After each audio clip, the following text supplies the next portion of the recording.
रत्ना रसोईमध्ये सर्वांचं स्वागत आहे। आपण आज चिकनची भाजी बनवणार आहोत। चिकनच्या भाजीसाठी साहित्य लागणार आपण बघा, हा कच्चा मसाला कुटून ठेवूया।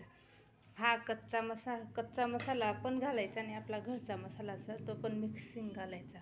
खूप मटणाची भाजी खूप चविष्ट देते आणि खूप तिखट और झणझणीत छानशी मटणाची भाजी बनवायची आहे बघा।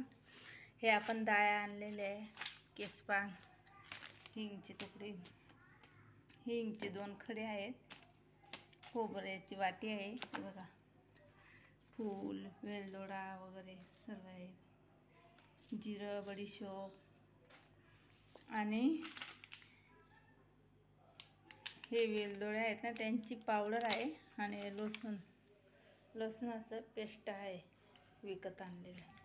हे मटणाच्या भाजीमध्ये घालायचं। मटणाची भाजी इतकी चविष्ट आणि इतकी छान लागते ना, खाऊन तुमच्या तोंडाला पाणी पण येईल आणि तोंडातच राहून जाईल। असं वाटेल किती वेळा मटणाचे, जे मटण खाणार नाही ते पण खायला लागून जाते।